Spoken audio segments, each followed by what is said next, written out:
Smart ইংলিশের আরও একটি এপিসোড নিয়ে চলে এসেছি আমি। আজকে আমরা পড়ব ক্লাস 11-এর দ্য বেঙ্গল সেলার্স। ঠিক আছে, ক্লাস 11-এর দ্বিতীয় কবিতা, এটা হচ্ছে দ্য বেঙ্গল সেলার্স। এটি কে লিখেছেন? এটি লিখেছেন হচ্ছে আমাদের সরোজিনী নাইডু। ঠিক আছে, এটা 1922 সালে প্রথম প্রকাশিত হয়। এটি প্রথম পাবলিশ হয় 1922 সালে। এটি কোথায় প্রথম প্রকাশিত হয়?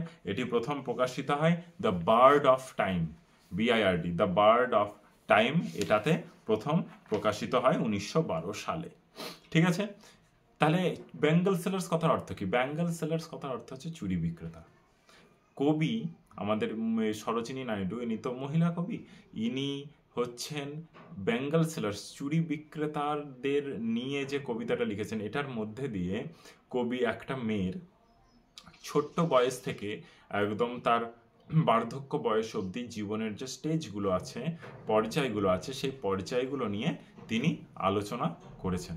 এই কবিতাটা পড়লে আমরা সেটা বুঝতে পারবো। তাহলে চলো শুরু করা যাক। বেঙ্গল সেলার্স আর উই, আমরা হলাম সেই চুরি বিক্রেতারা, হু বেয়ার, যারা বহন করে, আওয়ার শাইনিং লোডস, আমাদের এই উজ্জ্বল বোঝাগুলো বা চকচকে বোঝাগুলো, মানে শাইনিং লোডস মানে চুরি, এই চকচকে বোঝাগুলো যারা বহন করে, কোথায়? টু দ্য টেম্পল স্ফেয়ার, মন্দিরের লাগোয়া যে মেলা হচ্ছে, সেই মেলাতে তারা সেগুলো বহন করে নিয়ে যায়। Who will buy this delicate, কে কিনবে এই সূক্ষ্ম কাজ, ব্রাইট, এই উজ্জ্বল কাজ, rainbow tinted circles of life, কে কিনবে এই রামধনু রঙা চুড়িগুলো, কে কিনবে এই সূক্ষ্ম কাজের চুড়িগুলো, এই উজ্জ্বল চুড়িগুলো কে কিনবে?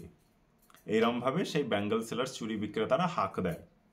Lustrous tokens of radiant light, এই চুড়িগুলো কিসের প্রতীক? টোকেন্স মানে হচ্ছে প্রতীক, লাস্ট্রাস মানে হচ্ছে উজ্জ্বল বা দীপ্তমান। Lustrous tokens of radiant life, এই চুড়িগুলো হচ্ছে উজ্জ্বল জীবনের প্রতীক। ফর হ্যাপি ডটার্স, আর এই চুড়িগুলো পেয়ে কারা খুশি হয়? ছোট ছোট মেয়েরা, বাচ্চারা খুশি হয়। হ্যাপি ডটার্স, প্রত্যেকটা বাড়ির মেয়েরা খুশি হয়। অ্যান্ড হ্যাপি ওয়াইফস, এবং স্ত্রীয়েরা খুশি হয়, বউয়েরা খুশি হয়। চুড়ি পেয়ে বউ এবং বাচ্চা দুজনাই খুশি হয়। তাই বলছে যে এই চুড়িগুলো হচ্ছে খুশির বা আনন্দের প্রতীক। এটা ছিল ফার্স্ট প্যারা। চলো এবার দ্বিতীয় প্যারায় যাওয়া যাক। Some are meet for a maiden's wrist, কিছু কিছু some are meet for the maiden's wrist, কিছু কিছু চুড়ি আছে যেগুলো তৈরি হয়েছে কিসের জন্য? না, যেগুলো তৈরি হয়েছে অবিবাহিত মেয়েদের কবজির জন্য। সিলভার অ্যান্ড ব্লু, সেই রঙগুলো কেমন?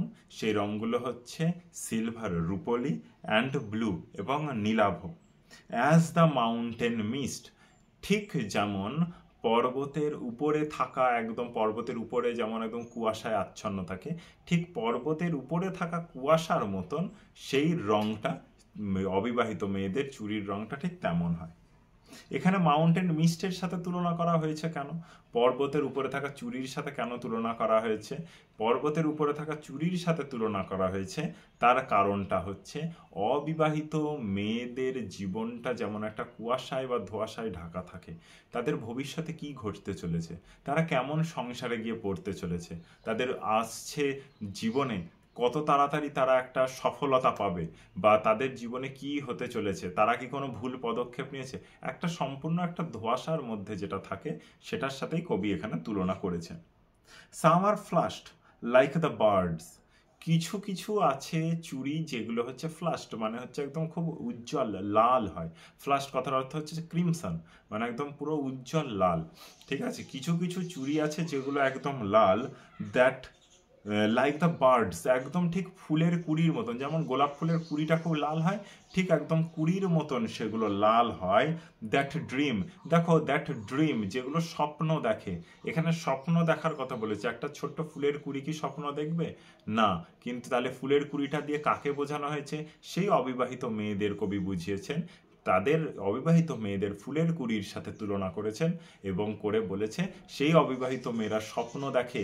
কিসের স্বপ্ন দেখে? তাদের ভবিষ্যৎ জীবনে, তাদের যে জীবন আসতে চলেছে সেই জীবনের তারা স্বপ্ন দেখে। আর কেমন স্বপ্ন দেখে? On the tranquil brow of the woodland stream, মানে খুব সেই স্বপ্ন দেখাটা হয় তাদের একদম শান্তির স্বপ্ন, ঠিক আছে। যেমন একটা বনের মধ্যে দিয়ে, এমন একটা বনের মধ্যে দিয়ে যেমন বনের মধ্যে দিয়ে যেমন একটা শান্ত নদী বয়ে চলে যায়, ঠিক আছে, শান্ত নদী বয়ে চলে যায়, সে যেমন নদীটা যেমন বুঝতে পারে না যে তার সামনে কি ঘটতে চলেছে বা তার সামনে কি আসতে চলেছে, ঠিক আছে, তেমনই সে অবিবাহিত মেয়েটাও বোঝে না যে তার সামনে বা আসছে যে ভবিষ্যৎ, সেই ভবিষ্যতে কি ঘটতে পারে বা কি ঘটতে চলেছে। সামার অ্যাগ্লো, কিছু কিছু চুড়ি আছে যেগুলো হচ্ছে, যে চুড়িগুলো হচ্ছে খুব অ্যাগ্লো, অ্যাগ্লো কথার অর্থ হচ্ছে উজ্জ্বল বা চকচকে। With the bloom that cleaves to the limpid glory of the newborn leaves. কিছু কিছু চুড়ি আছে, কিছু কিছু চুড়ি আছে, সেই চুড়িগুলো হচ্ছে ব্লুম, মানে একদম সদ্য কুড়ি থেকে ফোটা ফুলের মতো, সদ্য কুড়ি থেকে ফোটা ফুলের মতন একদম উজ্জ্বল। দেখবা একটা ছোট্ট কুড়ি থেকে কুড়িটা, গোলাপ ফুলের কুড়িটা যদি সকালবেলা ফোটে তখন সৌন্দর্যটা একটু তার বেড়ে যায়, ঠিক আছে। তাই বলছে যে কিছু কিছু চুড়ি আছে সেই কুড়ি থেকে সদ্য ফোটা ফুলের মতন, যার উজ্জ্বলতাটা একটা অন্য মাত্রায় থাকে, ঠিক আছে। To the limpid glory of the newborn leaves, যে ফুলটা, যে কুড়িটা ফুটছে, মানে কুড়িটা যেটা ফুলে ফুটছে, সেটা কি করে দেয় না গৌরব আরো বাড়িয়ে দেয়, মানে আরো নিজেদের মধ্যে, মানে সে গাছটার একটা গৌরব বাড়িয়ে দেয়, মানে গাছটাকে একটা অন্য মাত্রায় নিয়ে যায়, এবং তার পাশে থাকা যে নিউবর্ন লিভস, যে নতুন নতুন যে পাতাগুলো জন্মায়, সেগুলোর মধ্যেও একটা অন্য মাত্রা এনে দেয়, ঠিক আছে। এগুলোর সাথে কবি কি তুলনা করতে চেয়েছেন? কবি একটা অবিবাহিত মেয়ের জীবনের তুলনা করতে চেয়েছেন। কবি অবিবাহিত মেয়ের জীবনের সাথে বলতে চেয়েছেন যে তিনি হলেন, মানে সে অবিবাহিত মেয়ে হলো একটা ফুলের, এতদিন কুড়ি ছিল, আস্তে আস্তে তার সে একটা ফুল ফুটছে, মানে ফুলে পরিণত হচ্ছে, ঠিক আছে। একটা সে সে অবিবাহিত মেয়েটা একটা ফুলে পরিণত হচ্ছে। এবার যখন ফুলে পরিণত হবে তখন তার গ্লোরি বাড়বে, তখন তার সৌন্দর্য বাড়বে, তখন তাকে দেখতে একটা অন্য মাত্রায় যাবে, ভবিষ্যতের জন্য তার সমস্ত দিক থেকে সে উদ্দীপ্ত হবে, তাই তো, ভবিষ্যতের সে চিন্তা ভাবনা করবে সমস্ত কিছু। এই জন্য কবি এটা একটা কুড়ির সাথে, কুড়ি থেকে যে ফুল ফুটছে তার তুলনা করেছে একটা, কার সাথে না আমাদের চুরির সাথে তুলনা করেছে একটা মেয়ের জীবনের। বোঝা গেল? এবার আমরা 3 নম্বর প্যারায় যাব। বলছে summer like fields of sunlit corn, কিছু কিছু চুড়ি আছে যেগুলো একদম ফিল্ডস, ফিল্ড মানে ক্ষেত, শস্য ক্ষেত বা মাঠ, ঠিক আছে। ফিল্ডস অফ কর্নস, কর্ন মানে শস্য, শস্য ক্ষেতের উপরে সূর্যের আলো পড়লে, শস্য ক্ষেতের উপরে সূর্যের আলো পড়লে যে একটা উজ্জ্বলতা তৈরি হয় মাঠের, সেই রকম হচ্ছে কিছু কিছু চুড়ি। Meet for a bride on her bridal morn, যে চুড়িগুলো অপেক্ষায় থাকে একটা নববধূর, বা অপেক্ষায় থাকে একটা কনের, কখনকার জন্য অপেক্ষায় থাকে অন দ্য ব্রাইডাল মর্ন, মানে একটা তার বিয়ের দিন সকালের অপেক্ষায় থাকে কে, সেই চুড়িগুলো, মানে কোনো বিয়ের রিচুয়ালসে, কোনো বিয়ের রীতিতে সকালে যে চুড়িটা পরানো হয় সেই চুড়ির কথা বলা হয়েছে এখানে কবির দ্বারা। বলছে some like the flame of our marriage fire, বলছে কিছু কিছু চুড়ি আছে যেগুলো হচ্ছে flame, flame of our marriage fire, flame কথার অর্থ হচ্ছে আগুনের শিখা। সেই যখন তাদের যখন বিয়ে হয়, যখন স্বামী স্ত্রীর যখন বিয়ে হয়, বর বউয়ের যখন বিয়ে হয়, তখন সামনে যে হোম হয় তার যে অগ্নির শিখা, যে আগুনের শিখাটা থাকে, সেই শিখার সাথে, সেই আগুনের সাথে তুলনা করা হয়েছে। Or rich with the hue of heart's desire, একটা মেয়ের যখন বিয়ে হয়, একটা মেয়ের যখন বিয়ে হয় তখন তার মধ্যে অনেক আশা আকাঙ্ক্ষা থাকে, যে আমি শ্বশুর বাড়িতে গিয়ে হয়তো এমনভাবে থাকবো, বা আমি এখানে ঘুরতে যাব, বা আমার ভবিষ্যৎটা আমি এরকমভাবে দেখছি, ঠিক আছে। সেই সমস্ত যে হিউ অফ হার্টস ডিজায়ার, যে তার যে হৃদয়ের যে ইচ্ছা, সেই ইচ্ছার সাথে কবি এখানে তুলনা করেছে, যে সেই চুড়িগুলো এতটাই উজ্জ্বল হয়, তার একটা মেয়ের মনে যতটা ইচ্ছা থাকে ততটা ইচ্ছার সাথে কবি এখানে তুলনা করেছে। Tinkling luminous tender and clear like her bridal laughter and bridal tear. বলছে সেই চুড়িগুলো কি হয়, টিঙ্কলিং মানে টুংটাং আওয়াজ হয়, লুমিনাস, লুমিনাস কথার অর্থ হচ্ছে উজ্জ্বল, সে উজ্জ্বল হয়, ঠিক আছে।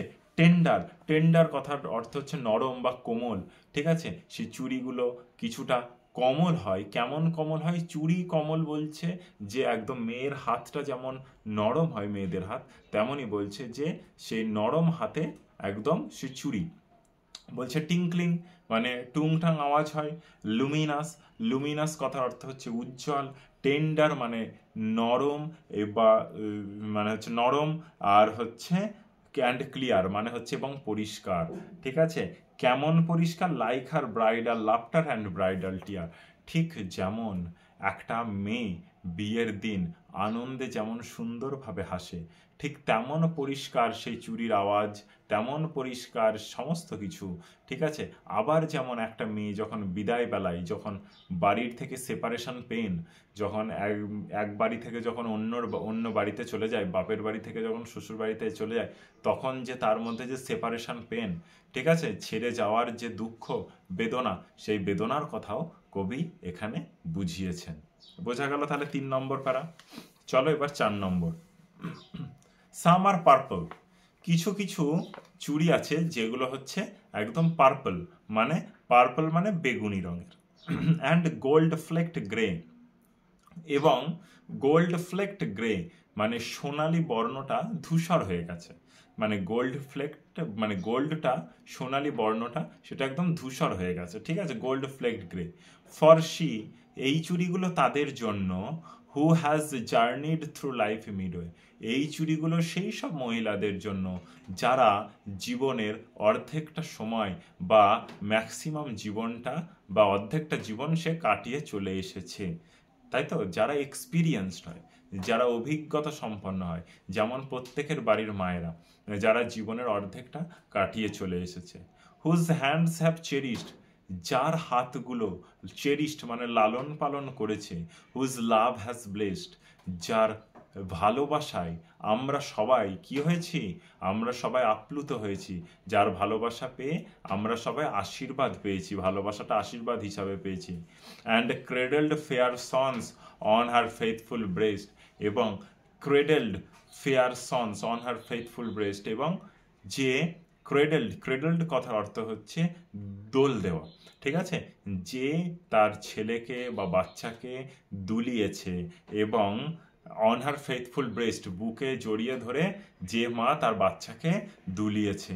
And serves her household in fruitful pride, এবং যে মহিলা বা যে নারী, বা আমরা মাকে দিয়েই বলছি, যে মা কি করেছে না, সার্ভস সেবা করেছে, হার হাউস হোল্ড, কিসে কাকে সেবা করেছে না, হাউস হোল্ড মানে তার পরিবারের সেবা করেছে, ইন ফ্রুটফুল প্রাইড মানে ফ্রুটফুল মানে কোনো ফলের আশায়, মানে কোনো গর্বের আশায়, যে তার সংসারের সকলকে খুব আনন্দ দিয়েছে। তোমরা নিজেরাই বাড়িতে দেখো না যে তোমাদের ভালো রেজাল্টের জন্য, তোমাদের ভবিষ্যতের জন্য মায়েরা চুপ করে কত কাজ করে, তাই না, তারা তোমাদের টাইম মতন খাবার দেওয়া থেকে শুরু করে, নতুন পোশাক দেওয়া থেকে শুরু করে, এভরিথিং সব কিছু দেয়, তার প্রতিদানে তারা শুধু কী চায়, তোমাদের থেকে অল্প একটু ভালো রেজাল্ট আশা করে, বাস, আর এছাড়া কিন্তু আর কিচ্ছু না, ঠিক বলছি, এইটুকুই কিন্তু চাই সকল মায়েরা, সকলে। তাই বলছে যে একটু গর্বের জন্য যে আমার ছেলেটা বা মেয়েটা ফার্স্ট হয়েছে বা ভালো চাকরি করছে,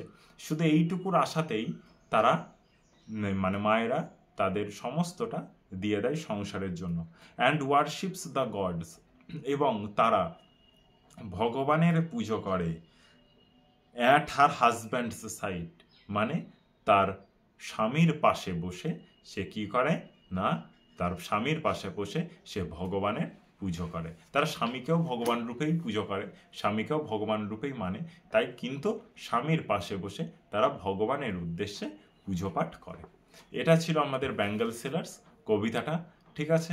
আশা করি কোনো সমস্যা থাকার কথা নয়, যদি কোনো সমস্যা থাকে বা যদি কোনো কিছু বুঝতে অসুবিধা হয় অবশ্যই কমেন্ট করে জানাবে, ঠিক আছে, বন্ধুদের মধ্যে অবশ্যই ছড়িয়ে দাও। কবিতাটা খুব ভালো কবিতা, আশা করি ভালোভাবে বোঝানো হয়েছে। Thanks for watching. আচ্ছা, সাবস্ক্রাইব করতে কিন্তু ভুলবে না।